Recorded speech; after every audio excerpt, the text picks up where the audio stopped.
है कि channel subscribe कर दियो, लाइक कर दियो और दर्शक जमा बुलक्कड़ हो रहे हैं, सब्सक्राइब करना ही भूल जाए।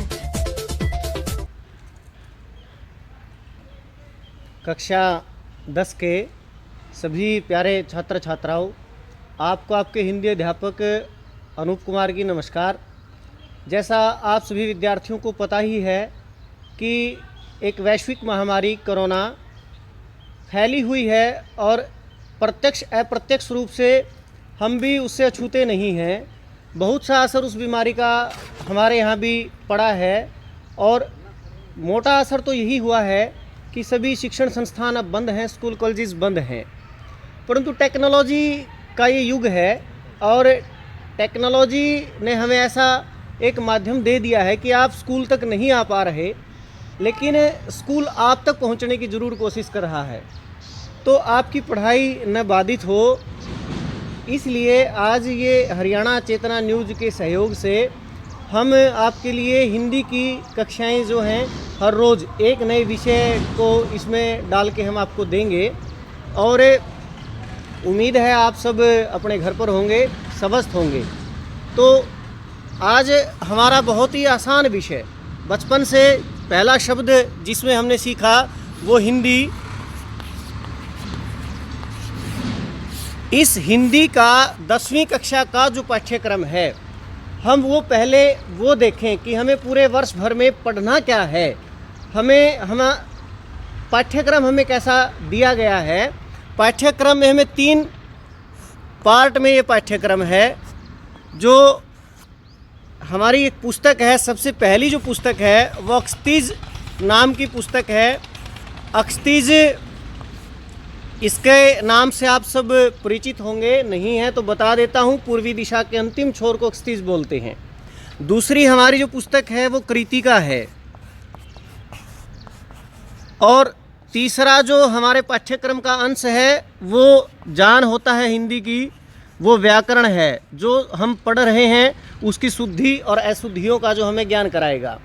इस पूरे 3 अंशों में हमें क्या वर्ष भर में पढ़ना है, हम आज पहली कक्षा में इस चीज़ को ध्यान में लेकर आएंगे। हमारी जो अक्सतीज पुस्तक है इसके 2 पार्ट हैं। हमारा गद्य खंड है, हमारा पद्य खंड है।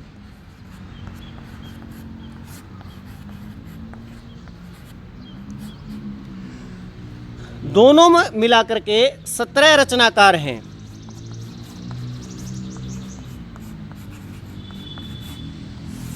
मतलब जो पूरी तीज पुस्तक है, इसका गद्य और पद्य जो भी इसके दोनों खंड हैं उसमें 17 रचनाकार हैं। वो जो 17 रचनाकार हैं वो जो हमारा गद्य खंड है, इसमें जो हमारे लेखक आएंगे ये 8 हैं। गद्य खंड के 8 लेखक हैं। हमारा जो पद्य खंड है इसमें हमारे 9 कवि हैं। 9 कवि हैं और इनका जो एक पूरी जो यात्रा है, इन 9 के 9 जो कवि हैं ये भक्ति काल से शुरू होकर के भक्ति काल, रीति काल, छायावाद, आधुनिक काल की यात्रा आपको ये करवाएंगे।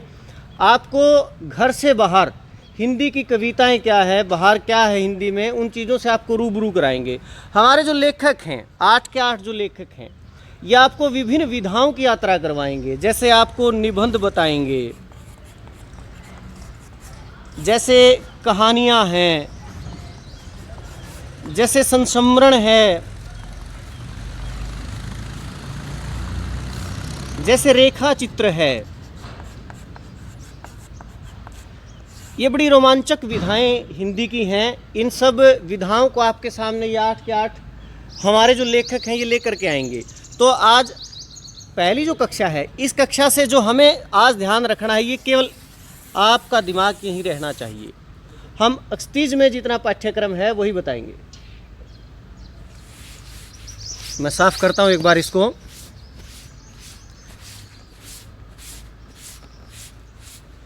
जैसा मैंने बताया कि ये जो स्तीज पुस्तक है, स्तीज का मतलब है पूर्वी दिशा का अंतिम छोर है। इसका गद्य और पद्य खंड है।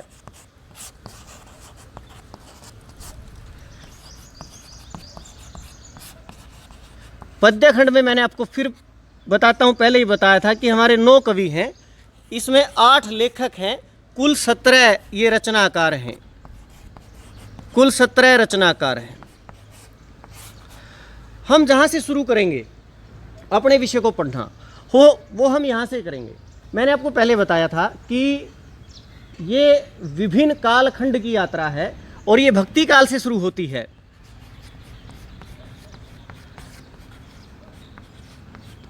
भक्ति काल, ये जो हिंदी साहित्य का श्रवण काल भी इसको बोला जाता है। मैं थोड़ा सा आपको विस्तार रूप से बता रहा हूँ, क्योंकि यही बातें आपको फिर फ्यूचर में जाकर के सीखनी पड़ेंगी, किसी अन्य शिक्षण कोचिंग संस्थान में जाकर के सीखनी पड़ेंगी। यदि हम यहीं से अपनी चीज़ को मजबूत लेकर चलेंगे, एक एक छोटी बात पे ध्यान रखेंगे, यही बातें फिर हमें आगे जाकर के पढ़नी पड़ेंगी।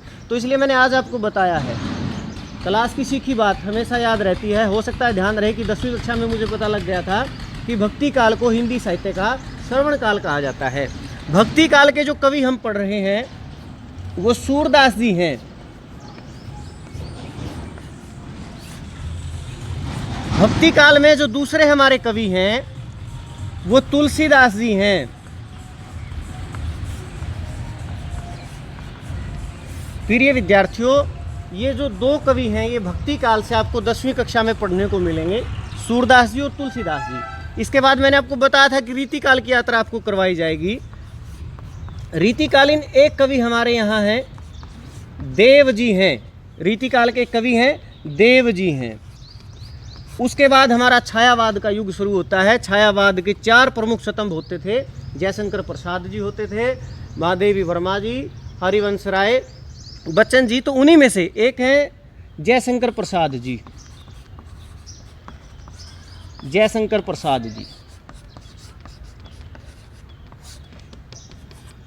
मैंने छायावाद के 4 के नाम लेकर के एक को रोक दिया था। क्यों? क्योंकि उनका नाम अभी आएगा, वो सूर्यकांत त्रिपाठी निराला जी हैं। सूर्यकांत त्रिपाठी निराला जी हैं।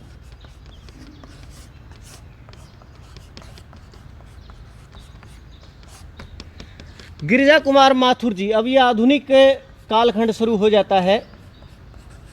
गिरिजा कुमार माथुर जी। नागा अर्जुन जी,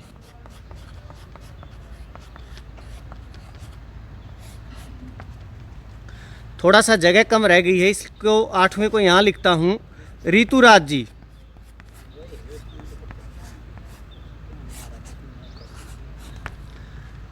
एक बार दोबारा आप ध्यान कीजिए। भक्ति काल के 2 कवि हैं, सूरदास जी, तुलसीदास जी। रीतिकाल के एक हैं देव जी। उसके बाद छायावाद के 2 कवि हमें पढ़ने को मिलेंगे, जयशंकर प्रसाद जी, सूर्यकांत त्रिपाठी निराला जी। उसके बाद आधुनिक कालखंड शुरू हो जाता है। गिरिजा कुमार माथुर जी, नागा अर्जुन जी और ऋतुराज जी। और जो हमारे 9वें जो बसते हैं वो है मंगलेश डबराल जी। मंगलेश डबराल जी। देखिए प्रिय विद्यार्थियों, थोड़ा पढ़िए लेकिन उसको अच्छे से पढ़िए, कहानी के रूप में पढ़िए। मैं पुनः आपको फिर इन्हीं 9 लोगों के ऊपर आपका दिमाग लेके जाऊंगा कि मैंने बताया भक्ति काल के सूरदास जी, तुलसीदास जी, देव जी, ये रीतिकाल के हैं जो 16वीं शताब्दी के आसपास रीतिकाल है। उसके बाद जयशंकर प्रसाद जी, सूर्यकांत त्रिपाठी निराला जी। ये छायावाद के 4 स्तंभों में से 2 स्तंभ आपको पढ़ने को मिलेंगे। उसके बाद आधुनिक युग शुरू होता है। गिरिजा कुमार माथुर जी, नागा अर्जुन जी, ऋतुराज जी, मंगलेश डबराल जी। ऐसे 9 रचनाकार, 9 कवि हमारे बीच रहेंगे। हम इनको विभिन्न रूपों में इनकी कविताओं को हम पढ़ेंगे। तो मुझे ऐसा लगता है कि हमें गद्य खंड को रोक देना चाहिए। हम पद्य खंड पे हैं तो पद्य खंड को एक एक कवि के अनुसार हम इसको पढ़ते रहेंगे। ये जो तकनीक है, ये तकनीक वक्त का भी ख्याल रखना सिखाती है। तो हम कम समय में ज़्यादा पढ़ पाएँ, ये भी तकनीक में हमें देखना है। तो हमारे जो पहले कवि हैं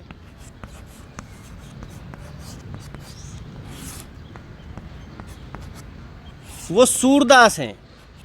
मैंने बताया था कि देखिए, जो पाठ्यक्रम में परीक्षा में आपसे पूछा जाएगा अंत में, वो स्वाभाविक बात है, वो हो सकता है कवि के बारे में न पूछा जाए, परंतु अगर हम कवि परिचय पढ़ लें, उसको अच्छे से ध्यान में पढ़ लें, तो उसने जो लिखा वो और अच्छे से समझ में आ जाता है। तो इसलिए कविता से पहले वो जो कवि है उसका परिचय हम जरूर पढ़ेंगे। जो सूरदास जी हैं, मैंने पहले बताया कि भक्तिकालीन कवि हैं। अब ये जो भक्ति काल था ना, इसके भी अलग अलग मार्ग थे, ज्ञान मार्ग। अब सूरदास जी जो थे ये कृष्ण मार्गी थे, ये प्रभु कृष्ण के उपासक थे। इनका जो जन्म है वो 1478 ईस्वी में माना गया है। माना गया है, कोई प्रमाणिक चीज़ें नहीं है, माना गया है। कई मानते हैं इनका जन्म स्थान मथुरा के निकट,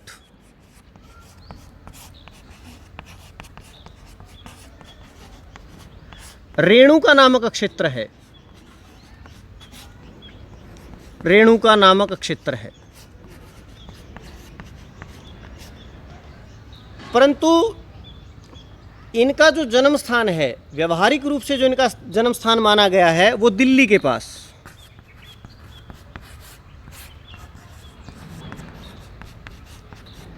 सीही नामक ग्राम में, सीही नामक ग्राम में।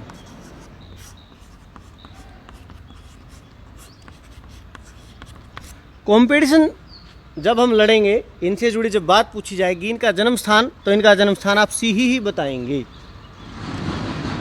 सूरदास जी का जन्म स्थान दिल्ली के निकट सीही नामक जो जगह है वहाँ पर हुआ था।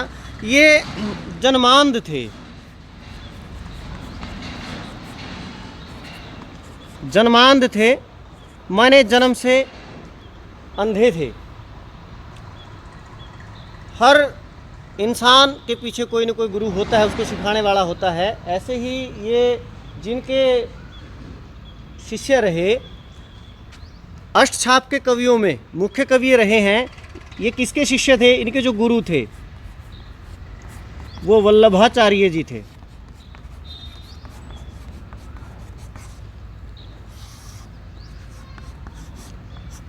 सूरदास जी के गुरु वल्लभाचार्य जी थे। सूरदास जी भक्तिकालीन कवि थे। इनका जन्म 1478 ईस्वी में मथुरा के निकट रेणुका नामक क्षेत्र में माना गया है, लेकिन जो व्यवहारिक रूप से इनका जन्म स्थान मानते हैं वो सीही नामक ग्राम है दिल्ली के पास। जन्मांध थे, वल्लभाचार्य से शिक्षित दीक्षित थे। हाँ, उस समय की जो इनकी भाषा थी वो ब्रज भाषा थी। किस भाषा का प्रयोग करते थे? ब्रज भाषा का प्रयोग करते थे। ब्रज का मतलब ही होता है चरागाह। रचनाएं जो थी, इनकी 3 रचनाएं मुख्यतः थी। सूरसागर, साहित्य लहरी,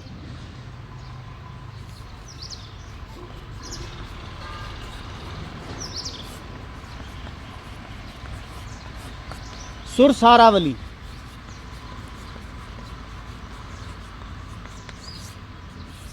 बहुत आसान काम है, केवल 3 रचना इनकी पढ़नी है। इनमें भी जो इनकी बहुत प्रभावी जो रचना थी वो सूरसागर थी। उम्मीद है प्रिय विद्यार्थियों, जितना मैं आपको बता पा रहा हूँ उतना आपकी समझ में आ रहा होगा। पुनः देखिए कि हमारी जो पुस्तक है जहाँ से हम पढ़ना शुरू किया हमने, वो अक्षितिज है। अक्षितिज पूर्व दिशा का अंतिम छोर होता है। जब हम आसमान को निहारते हैं तो एक स्थिति ऐसी बनती है जहाँ धरती और आसमान हमें मिलते हुए प्रतीत होते हैं। उसी एंगल को अक्षितिज बोलते हैं। इस पुस्तक ने हमें 9 कवि पढ़ने को दिए जो विभिन्न भक्ति काल से लेकर आधुनिक काल तक हमारी यात्रा को करवाएंगे। पहले जो हमने हमारे भक्ति काल के बहुत श्रद्धेय कवि को पढ़ना शुरू किया वो सूरदास जी हैं। 1478 में आप पैदा हुए थे, दिल्ली के पास सीही नामक ग्राम में पैदा हुए थे, जन्मान थे। वल्लभाचार्य से आपको शिक्षा मिली थी और आपकी जो भाषा ब्रज थी, रचनाएं आपकी सुरसागर, साहित्य लहरी, सुरसारावली थी। इन 3 रचनाओं में भी सूरसागर आपकी बहुत महत्वपूर्ण रचना थी।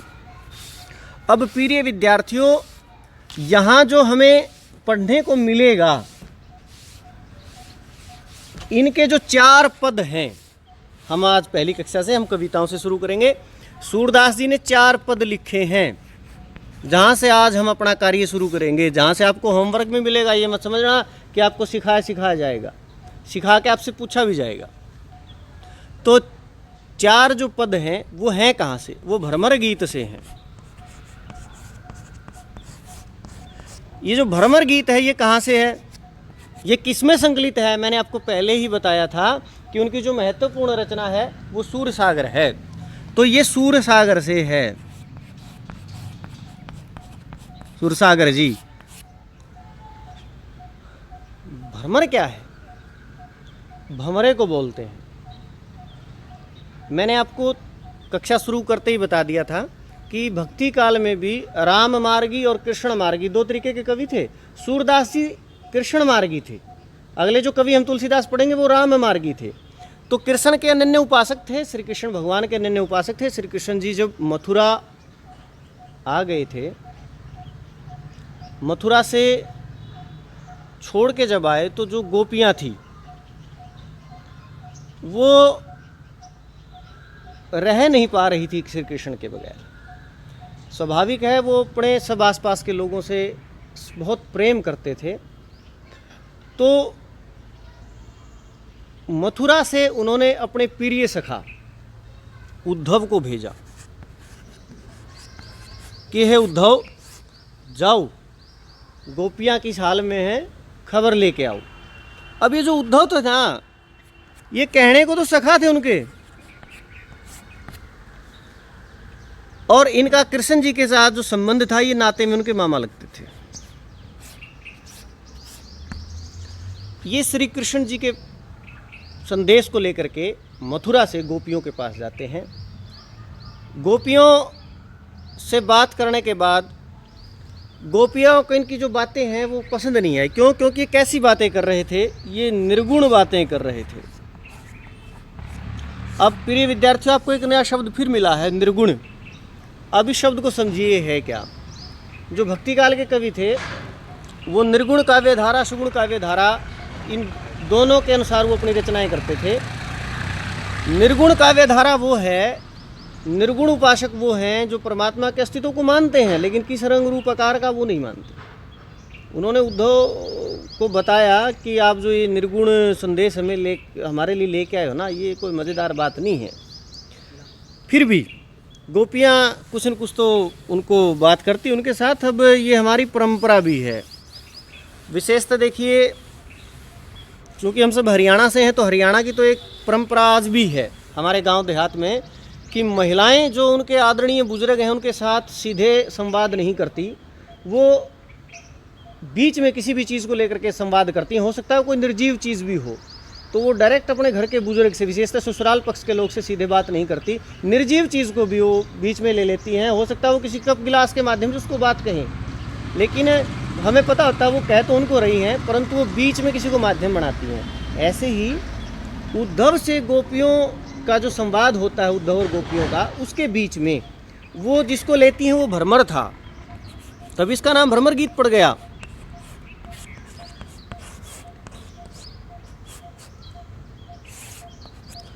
अब जो पहला पद है, उद्धव ने जो जितना अपना संदेश उनको दिया वो दिया। अब उस संदेश में जो गोपियों ने कहा वो ये कहा कि हे उद्धव,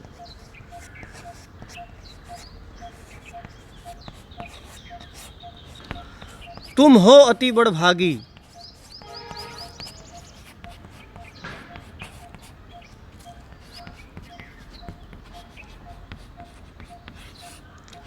देखिए, आज हमारी पहली कक्षा है, हमने आज ही पढ़ना शुरू किया है, तो हम धीरे धीरे एक एक चीज़ को लेकर के चलेंगे। कम पढ़ लेंगे लेकिन अच्छा पढ़ेंगे। तो आप इस चीज़ पे ध्यान कीजिए। इसमें से आपको क्या समझ नहीं आ रहा है? क्योंकि पहली बात मैंने बताया था कि उनकी जो भाषा वो ब्रज होती थी। उन्होंने उद्धव को कहा कि हे उद्धव, ये संबोधन है उद्धव को, तुम हो अति बड़भागी। बड़भागी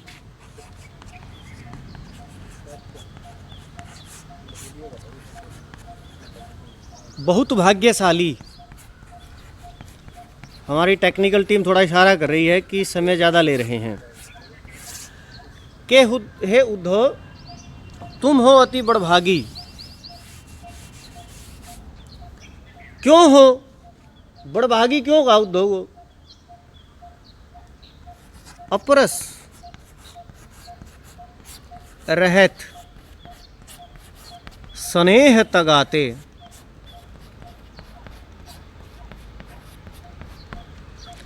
ताही नमन अनुरागी,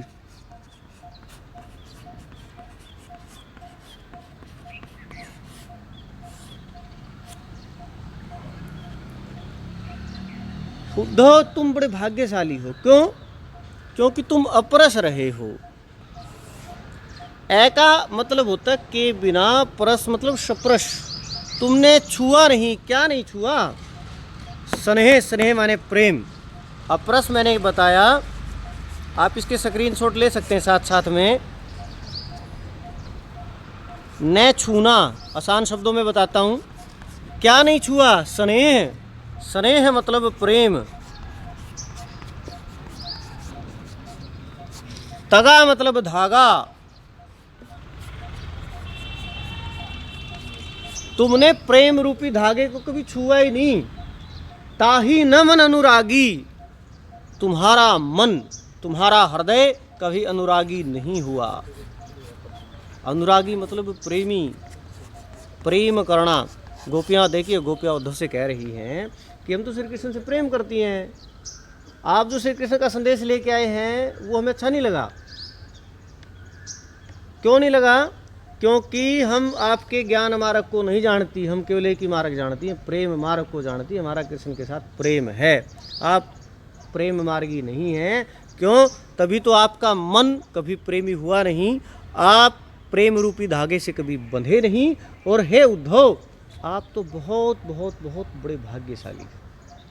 देखिए, यहाँ से अपने ये 4 पद शुरू होंगे। पहले पद की 2 लाइनों पर मैं आज आपको रोकता हूँ, क्योंकि ये मैं भी आज पहली बार इस टेक्नोलॉजी का लाभ लेकर के आपके सामने आया हूँ।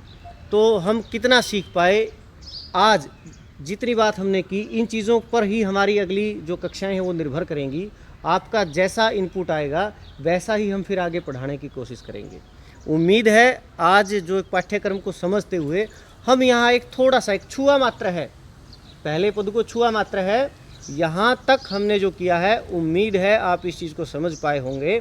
और आप इस कक्षा को 1 बार 2 बार 3 बार देखिए। इसके बाद जो प्रश्न बनते हैं वो मैं आपको सारे प्रश्न निकाल करके इसमें से इतने भी समझाता हूँ, साथ साथ में आप पॉइंट नोट करते रहें। क्यों? मैंने आपको पहले भी बताया था कि अगर हम समय रहते चीज़ें सीख लें तो फिर बाद में हमें ज़्यादा और सीखने की ज़रूरत नहीं पड़ती। स्कूल एक बुनियाद होता है, यहीं से आप सीख सकते हैं। वो किसी हॉस्पिटल के ऊपर लिखा हुआ था, ऑपरेशन थिएटर के सामने मैंने कहीं पढ़ा कि अगर खोल लिया होता दिल मिल बैठकर यारों के साथ, आज यूं हमें न खोलना पड़ता औजारों के साथ। कोई समय रहते अगर हम चीज़ कर लें तो आने वाले जीवन में हमें बहुत ज़्यादा लाभ देती है। उम्मीद है आपको मेरी कक्षा पसंद आई होगी। पसंद आई है तो ये धन्यवाद है हरियाणा चेतना न्यूज़ का भी। इसी चैनल पर हमारी जितनी भी कक्षाएं हैं आपको हिंदी की, इंग्लिश की, विज्ञान की आज से मिलती रहेंगी।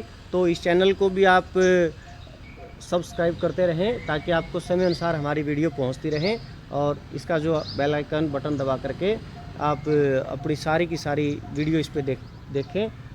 कल के लिए फिर एक इससे जो आगे हम पढ़ेंगे, कल तक के लिए मैं आप सभी को फिर मेरा नमस्कार। अगर आपको हमारी वीडियो पसंद आए तो लाइक करें, सब्सक्राइब करें और शेयर करें।